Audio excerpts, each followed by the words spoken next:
It was a chilly morning at Ronald Reagan Washington National Airport, and Flight 247 to Newark was ready for takeoff. As passengers boarded, the usual hum of anticipation filled the air, mixed with the mild chaos of travel. Among the sea of unfamiliar faces, one stood out, though not by choice. Barron Trump, now a teenager at over 6 feet tall, sat quietly in first class, his nose buried in a hardcover book. The last name on his boarding pass was enough to attract attention, but his reserved demeanor suggested that he wished to be left alone. Despite his desire for privacy, the world couldn't help but notice who he was. His family, for better or worse, had always been in the public eye, and Barron was no exception. The eyes of the other passengers subtly followed his every move, but he seemed to block them out, focusing entirely on his book. Across the aisle, another passenger caught the attention of everyone. An elderly man in his late 70s shuffled down the aisle with deliberate steps. His military jacket, adorned with faded patches and medals, told a story of sacrifice and service. Passengers exchanged curious glances as the man passed, admiring the quiet dignity with which he moved. The sight of him stirred something in the cabin, a collective recognition that this was no ordinary flight. As the plane's doors closed and passengers settled into their seats, a subtle tension began to build. It wasn't from the usual pre-flight stress, but from the elderly veteran, now seated in the economy section, who seemed increasingly uneasy. His back was hunched, and his fingers clutched his boarding pass with trembling hands. After a few moments he stood, his eyes scanning the cabin in distress. He approached a flight attendant, his voice cracking with uncertainty. "I need a different seat," he insisted, his words just loud enough to be heard. The flight attendants, accustomed to minor seat adjustments, nodded sympathetically. But as the veteran's unease grew, a ripple of concern spread through the cabin. Passengers looked on, wondering what could possibly cause such distress. They exchanged whispers about his service, admiring his medals, but unaware of the deeper pain he carried. In the midst of this, Barron Trump, from his spot in first class, became aware of the situation unfolding below him. His brow furrowed in thought, his attention momentarily pulled away from the pages of his book. As the veteran's discomfort persisted, Barron's gaze lingered for a moment. Then, without any dramatic gestures, he pressed the call button for a flight attendant. When she arrived, he spoke softly but decisively. "Excuse me," he said, "can I switch seats with the gentleman in the military jacket?" The flight attendant paused, clearly taken aback by the request. She glanced between Barron and the veteran, her mind processing the unexpected offer. It was a moment of quiet generosity, one that immediately set the tone for what was to come. As she turned to head toward the back of the plane, whispers began circulating in first class. A woman across the aisle leaned toward Barron. "You don't have to do that," she said, her voice tinged with disbelief. "You paid for this seat?" Barron smiled faintly, shrugging off the comment. "Some people deserve it more," he replied simply, as if the answer was obvious. His response, calm and matter-of-fact, left no room for debate.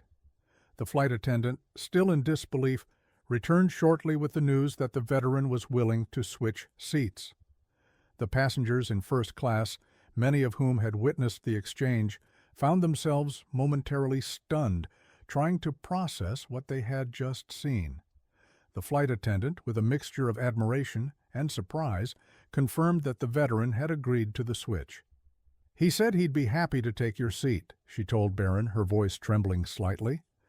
The young man stood, gathering his belongings with a quiet grace. As he walked down the aisle, the murmurs in first class grew louder. Passengers exchanged curious glances, some even pulling out their phones to capture the unexpected moment. Barron, seemingly unaffected by the attention, continued with his mission, focused entirely on the elderly veteran now seated in the cramped economy section. When Barron reached the veteran, the man looked up, clearly confused. "Are you sure, young man?" he asked, his voice cracked but sincere. Barron smiled softly, extending his hand. "I want to," he said. "Thank you for your service.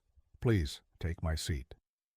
The veteran hesitated, his weathered hand resting on the armrest of his economy seat.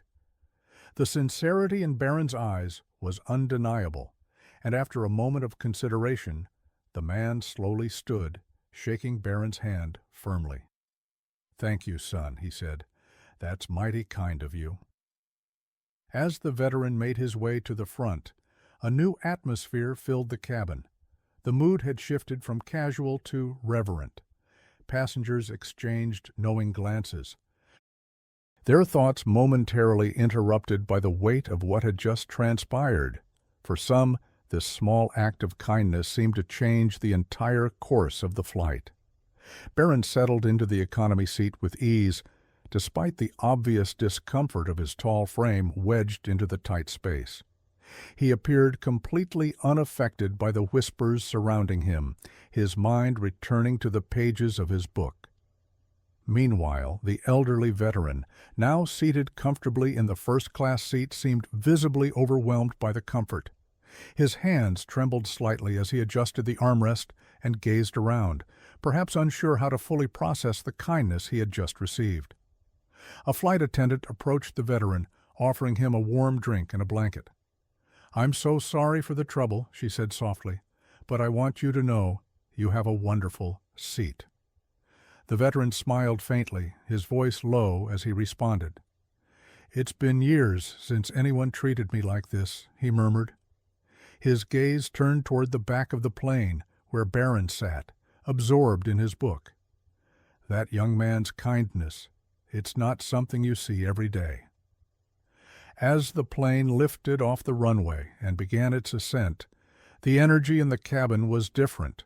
What had started as a simple act of generosity was quickly becoming something more profound. The veteran, moved by the gesture, leaned toward the woman sitting next to him in first class, his voice growing steadier. "You know, his family saved my life once," he began, his tone filled with gratitude and nostalgia. The woman turned toward him, intrigued. "What do you mean?" she asked, her curiosity piqued by the veteran's statement. With a deep sigh, the veteran began to share his story, one that would leave every passenger in the cabin astonished. "It was decades ago during the Vietnam War," he began. "I was stationed overseas, far from home, and when I was injured, shot twice in the leg, I had no family support."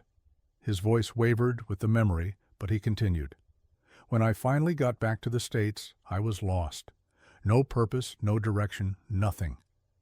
The woman listened, her eyes widening as the veteran continued.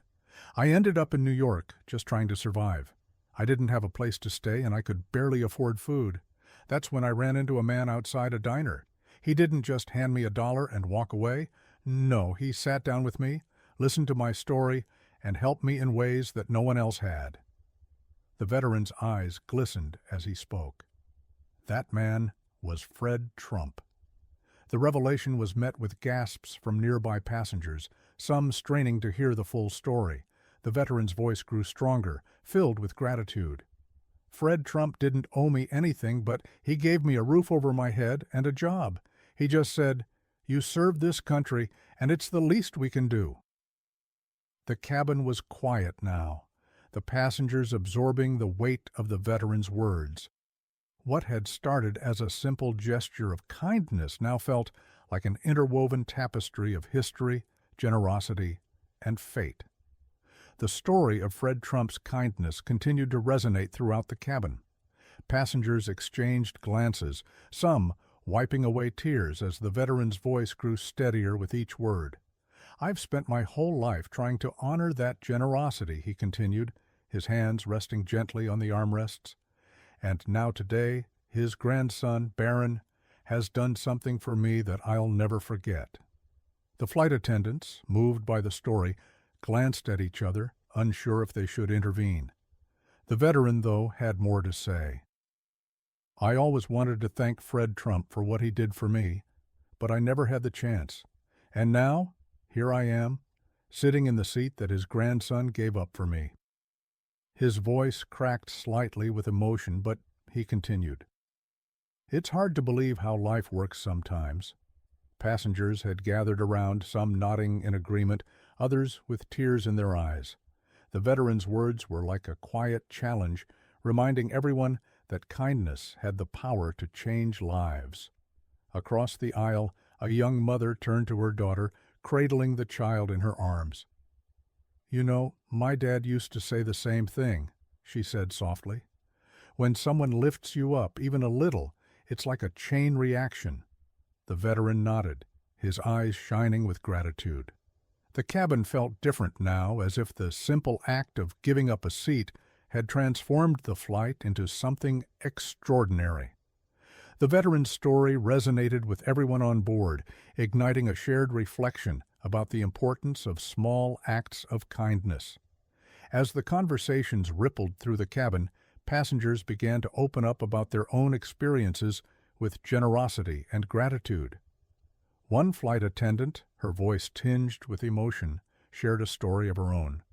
"My brother served in Iraq," she said softly, "and he told me that it was the little things, the people who stopped to thank him or offer help, that made all the difference." The veteran nodded thoughtfully. "It's the little things that matter most. People don't realize how far a small act of kindness can go." His words were a gentle reminder of the power of human connection.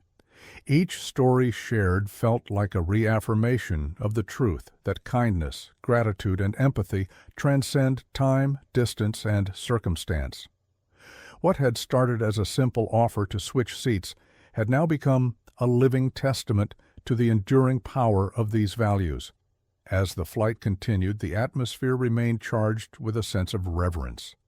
In the back of the plane, Barron Trump sat quietly, still unaware of the full extent of the story unfolding around him. He was absorbed in his book, his attention focused on the written words rather than the conversations taking place among the passengers. Yet, despite his apparent detachment, there was a subtle change in the air. The passengers, once strangers, now seemed bound together by a shared understanding of what had transpired on that flight. At the front of the plane, the veteran sat with his eyes closed, reflecting on the kindness that had shaped his life.